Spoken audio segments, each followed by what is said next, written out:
バージョン3インビジブルレイド。皆さんどうも RRR です。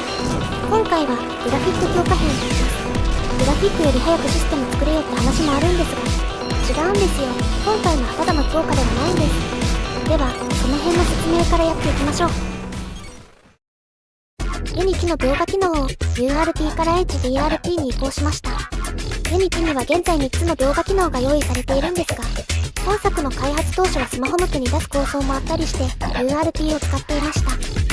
しかし本作は PC 向けで Steam に出すと決めましたし、何より HDRP は高品質でいろんな表現が詰まっているんですよね。空も雲も海も光も霧も、ついでにガラスとか反射光の表現もこれ一本。これまで水面とかスリガラスとか全部自作していたわけですが、残りの必要な表現を全て実装すると書かれてあろうとのや知識、技術、そして完成物のクオリティを考えると、開発途中とはいえ今から移行してしまってもいいかと考えました。これが移行直後、残念ながら地面とか建物とかエフェクトとか 3D グラフィックに関わる部分は全部調整し直しです。やりました。まあ前置きが長くなりましたが、なんやかんやで HDRP への移行が完了しました。移行ついでにエフェクト類も強化し直し、ブースト時や弾の発射、着弾時に発光するような表現を加えました。ライトは正義。とりあえず何でも光らせておけば良いんです。あと肝心の重さはというと、やっぱり少しは重くなりました。そこは今後の課題かな。グラフィック設定周りのシステムも作り直さないとな。こっちはいつも動画で使っている工場。移行後はこんな感じになりました。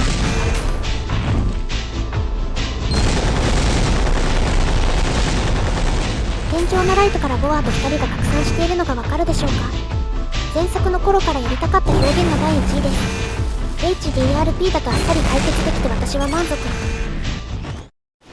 次はリスタート機能。実は本作ではミッションごとにスコアアタックの要素をつけようかと思っています。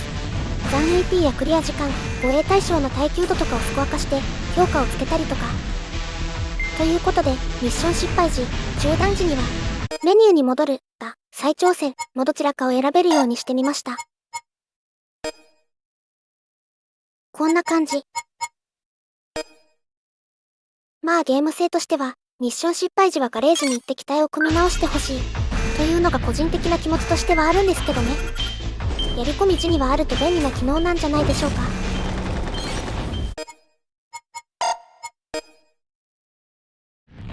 久しぶりにコメント返しのコーナーやります。リリース時期について、いろんな作品の情報ありがとうございます。ビッグタイトルと同時に出してうずもれてしまった作品は結構あるようですね。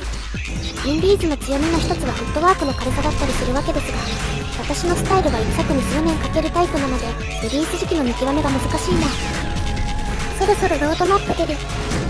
なんと出ないんですよ。イメージはなんとなく変わるんですけどね。Steam のストアページくらいはそろそろ用意したいところ。あと体験版もそろそろもう一発出したいですね。とはいえなんと前回の時点から遊べるコンテンツが一切増えてないんですよね。それが一番やばい。年度も新しくなるわけだし、遊べるものを今後は増やしていきたいです。それではご視聴ありがとうございました。